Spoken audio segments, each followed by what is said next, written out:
Good morning, everybody. So today we're going to change the steering wheel on my Porsche 911 997.2.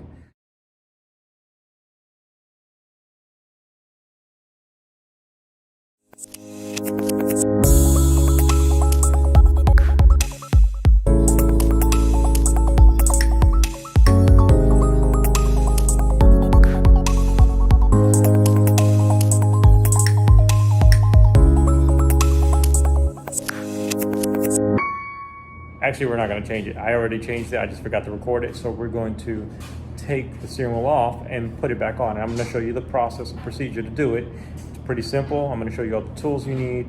And it's straightforward. It's not hard. Anybody can do this with some basic hand tools and a torque wrench.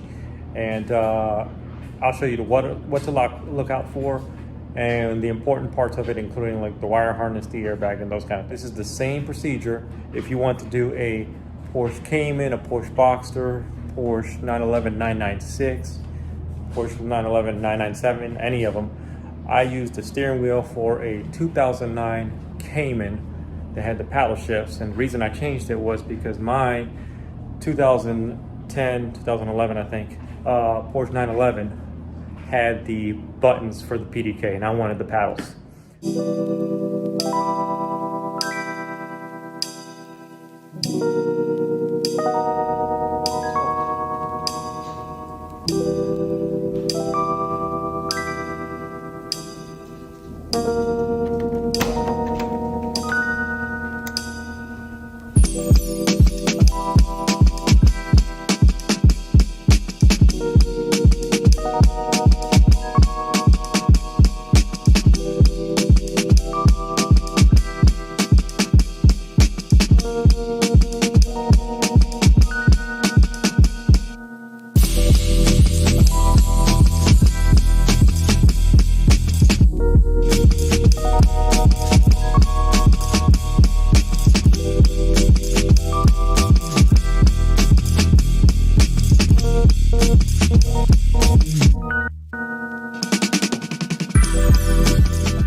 Step one, try to get the steering wheel as straight as you can. Turn it on and lower your windows. You need to lower your window because after you disconnect the battery, the windows won't go down, you won't be able to open the door. Now this 997.2, the door is still mechanical, so even with the battery disconnected, you can still open and close the door, so you don't have to leave it open. On, I think it's the 991, if you have, I think they're 991 or maybe later, .1 or .2, I can't remember which one. The door is fully electronic. You need to leave the door open because once you disconnect the battery, you won't be able to open it. Same thing goes for the hood. Once you open the hood to disconnect the battery, make sure you do not close it. You can lower it, but do not lock it because then you won't be able to unlock it because you'll have no battery. If you want to find out how to unlock your hood when your battery is disconnected, again, check out Auto Amateur. He did a video and he said exactly what he had to do in order to get the hood reopened. Okay. All right, so once you got the hood or bonnet off, take the cover here, take the Porsche cover off so you can access your battery and disconnect the ground side. Leave it off for 20 minutes so it gives time for the electricity to dissipate so you don't accidentally pop the airbag when you're messing with it. I'm gonna disconnect it and I'm gonna go take my dog for a walk. I think he's ready. Leo. All right, you can see my battery's disconnected. I got a little cap that I have from work. I just put it on there just so it doesn't touch. I just moved the wire out of the way. You don't have to put the cap on there, but I did. When you close the frunk, do not lock it. You can let it just rest like that so you can still open it. You see, battery's disconnected and the door still works. But also because I already lowered the window. Because when the window's all the way up, normally with the battery connected, the window needs to slide down to open the door. And that's why I lowered the window. So now I'm gonna go walk my dog, wait 20 minutes, and then we'll continue. All right, so it's been 20 minutes. The first thing you need to do is grab an Allen key. I think that's a 5mm. Basically, you want the biggest one you can get. And there's a hole in the bottom of this. And I've seen people had problems with this. I didn't have a problem. You just push it straight up, you'll feel it touch, and the steering wheel will pop, the airbag will pop out. Just like that. And then you can just pull the airbag straight out. Voila. The most important part of this is wait till the electricity dissipates. Okay, next you got to disconnect these two connectors here for the airbag. Don't worry, they're color coded so you can't get them wrong. You just get a small flat tip screwdriver, put it under the orange tab and twist it, and see how that pops up. Same for the other side. Just twist it and it just pops up very gently, no force on that. And then you can pull these off. I'm trying to do this while I'm holding my camera on in one hand. There you go. And you can see they are color coded, so you can't get it wrong when you go to reinstall. So don't worry if you didn't mark it.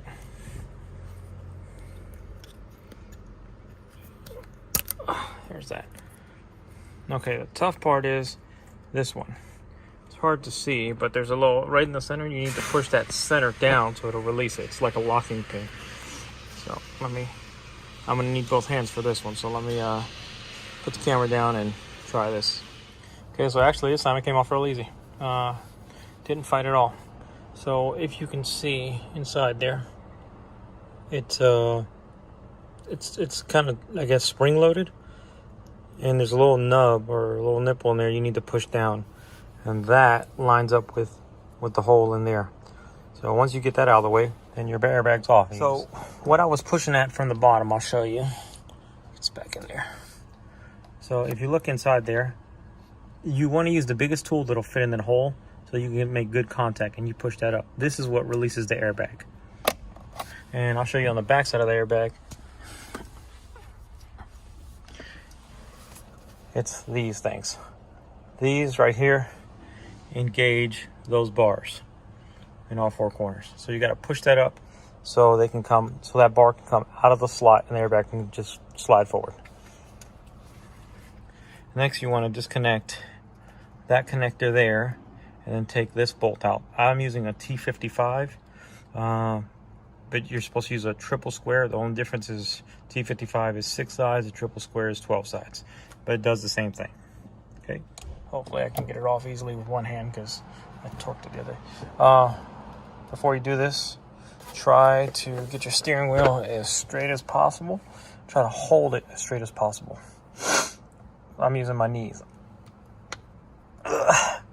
Nope, I'm gonna have to use 2 hands. All right, let's see how strong I am, one-handed. No, I'm just kidding. I already broke the torque loose with 2 hands when I wasn't recording. So then you just take it off. And I'm gonna show you something here when we take this off. All right. And pull the nut off. And there's the blue torque stripe, the removable kind. That's what you want to reapply. And I made a mark, because I have already done this. I made a mark in there, so I knew where the center was. And you see the mark on the steering wheel? Whatever steering wheel you get, or even your original, will have some kind of mark, so you know where the centerpiece is. Am I changing this steering wheel? This is why. These things here. I have a PDK transmission, which is a dual clutch instantaneous shift, and the other steering wheel had the up and down here on the buttons here, which I didn't like because it could be confusing. There's no confusion here. You downshift on this side and you upshift on this side. It's just like on my Volkswagens and Audis I've had in the past. This is definitely more intuitive, and and it also completes the look. I think the car looks a lot better with this type of steering wheel than the other one. Also wanted to show you something else here. So the original steering wheel was heated. This one is not. So right there, if you've got that connector in there, point at it with something better. But you guys can see what I'm talking about. If you have this connector here, that means your car is equipped with a heated steering wheel. So if you want to swap your steering wheel, make sure you get a heated one. I didn't even realize mine had a heated steering wheel. I accidentally pushed the button the other day, and up here on the dash it said heated steering wheel on. I had no clue. Otherwise, I would have ordered this one with heat. So that's no big deal. I didn't have multifunction, so I didn't care that this one doesn't have it either, because I didn't have it. So just a couple little nuggets of information. Now this right here, this harness, see this groove? You need to make sure this harness sits in this groove when you reinstall the airbag. That's what happened to Auto Amateur. The harness was not in that groove. It was like out here somewhere, or up here, I think. And his airbag basically got stuck in. And the horn would just stay on because the airbag, after, I'll show you when we put it back in, the airbag clips back in and then it pops out just a hair so you can still use the horn. Well, his was stuck and then it was pinched, so he couldn't get it out. He had to knife it out and buy a new airbag. So we're going to avoid that completely. So now we're just going to reinstall everything we did before. Also, you'll notice on this one, the little tab is missing. Now, I can tell you I was extremely gentle when I took this off the other day, and I never saw the tag break off. I never noticed when it broke off, but it did. It doesn't affect it. It still seats in there properly, and then once the airbag's in there, it keeps it in place. But when you're doing these swaps, be very, very gentle and very careful with these little plastic tabs because they can break very easily. Okay, now do everything you did before in reverse order. I've already reapplied a little Loctite to this. Just remember, use the removable Loctite so you can, if you ever have to get this off again in the future, you can do it. Also, do this part by hand because by hand you get the textile feedback. You feel the resistance in your hand, and you know whether you're stripping this or not, because you do not want to strip this, because if you strip this screw, you're going to replace the column. So do this part by hand to get it started in there, and then you can start using a ratchet. And it should go in smooth. It should give you a little resistance, but it shouldn't be too hard. You should get no resistance pretty much until it gets to the very end. And then when you're at the end, 37 foot-pounds is the torque setting. Okay, that's stopped. Now we'll get our torque wrench out.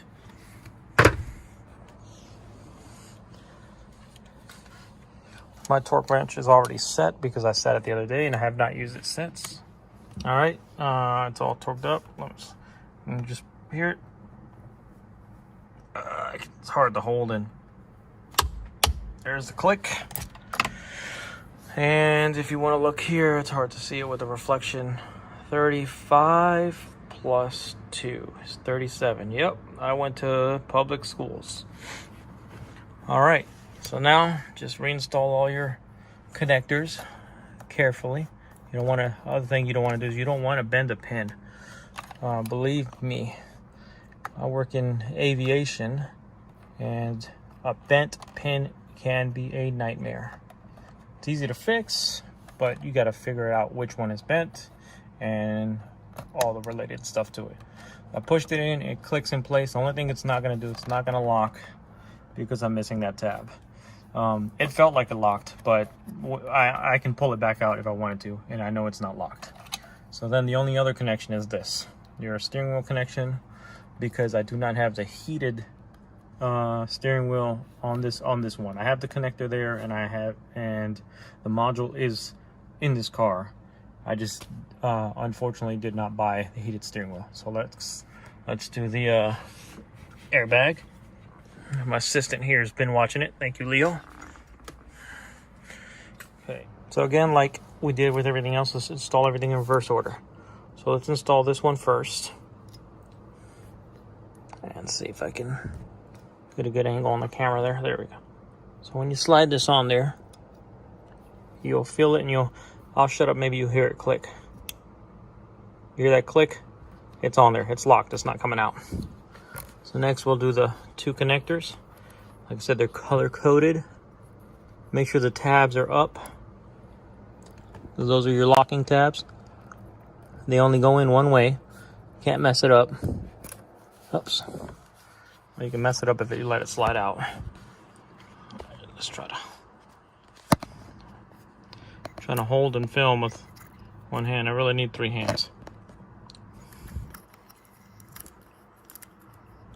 Yes, I have a GoPro, but I actually, on my other channel where I do skateboard stuff, electric skateboard, I dropped it and it's messed up. So unfortunately, I cannot use my GoPro right now for this part, which would be really convenient.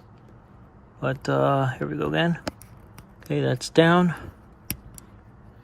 And it's locked. Just like that. Let's do the next one. I have to get it closer.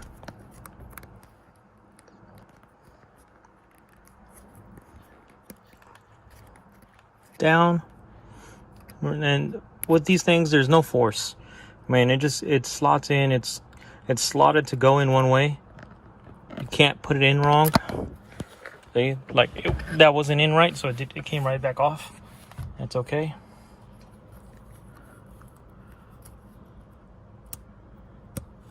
There we go. And it's locked. It's hard to see that you're going to put it in the groove. But that cable is a flat cable. So if you generally get it in the right way, it will go in the right way. You might want to take the airbag in and out a few times so you're comfortable with the way it's going in, because we do not want to pinch that. Okay, so let me practice that, and then we'll record the final install part. Okay, I think I got the cable pretty well in that groove and flat. We're going to find out in a second. So just slide the airbag in. It should slide in, no resistance. Nope, it's giving me resistance, so that means something's not right. Let me pull it back out. Okay, I got it this time. Airbag wire harness just wasn't lined up right. I got it in the groove now. Let's see. And it clicks in. And how do I know it's good? Because when I push in for the horn and it comes back. See that? If it does not come back, you did not get the wire harness in the right way. And then you can try to release it by putting the Allen key through here. And hopefully that's all that it takes and nothing more. Okay, let's connect the battery. All right, moment of truth. Battery's reconnected, you can see, because the lights are on. The horn didn't go off, so that means that the probably installed this the right way. Turn it back on. Now you're gonna get an error here. You're gonna get PASM failure, you're gonna get that. Don't worry about it. As soon as you drive the car, it'll work. So that being said, let's go for a quick drive. I just wanted to turn the light off. As soon as we drive, that should clear up. We also want to see if the steering wheel is now straight.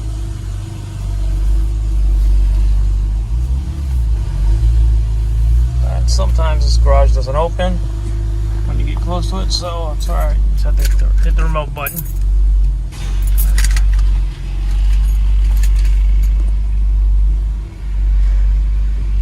I really need to get my new GoPro. GoPro, if you're watching this, why haven't you sent me a GoPro yet? I'm waiting on it. Alright. And there you go. I didn't even drive 10 feet and it cleared itself. So let's this is a very bumpy road, but it's somewhat straight, so let's see. Is the steering wheel straight or is it pulling? I think it's pretty straight. I'm trying to go. It's kind of hard to see. The steering wheel looks pretty straight. So the only way to tell for sure is to drive. But does the horn work? Yep, horn works perfect. Got no other failures. So there you go. Oh, yeah, we wanted to test the paddles too. Let me show you the paddles and turn the radio down. Sorry about that. All right, so let me put this. You can see the gear indicator right there. First gear, using the paddle. Second gear. Third gear. Here's the other paddle. Second gear. And I don't like to shift the first gear while I'm rolling. I like to come when almost when I come to a stop. Alright. Alright, so here we go. Got a paddle shift. Make sure everything's working. Let's shift it up. Alright, let's pedal shift down.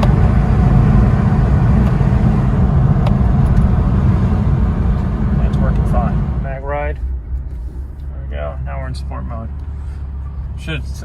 When sport mode, it's supposed to shift better.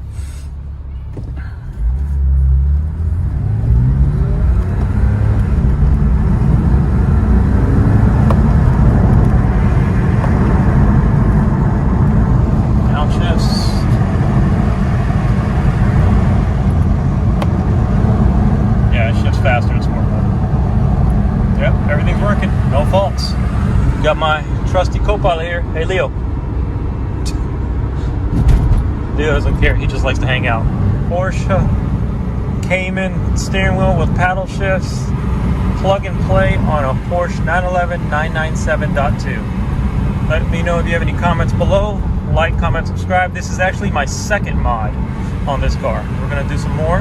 The first mod was these lights.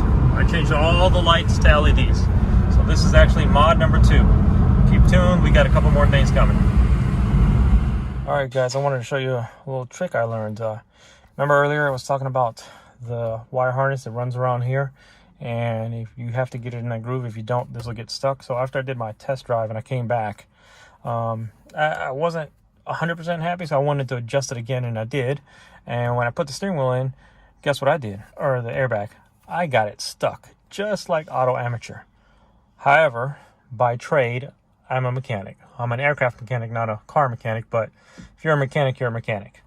So what I did was, this was stuck, it wouldn't move. And right now you see it will, the horn works. See how it works now? So it was completely stuck, it wouldn't do that. And I remember watching Auto Amateur on YouTube. He tried to pry it out, he couldn't get anything out, and he finally knifed it. Well, I stuck my Allen key back in the bottom, and at the same time I took medical insurance card. Flimsy, it's hard enough plastic, but it's also thin enough and flimsy enough that it fit right here.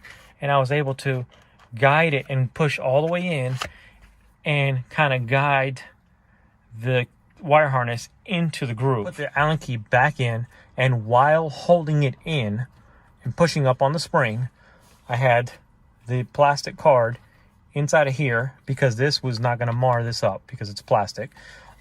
And using that combination, the airbag popped back out.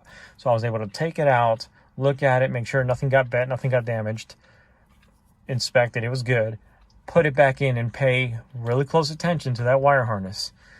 I can't stress that enough. I was kind of surprised at how tedious that part is. You really have got to get that wire harness into that groove, or this will get stuck and it won't work.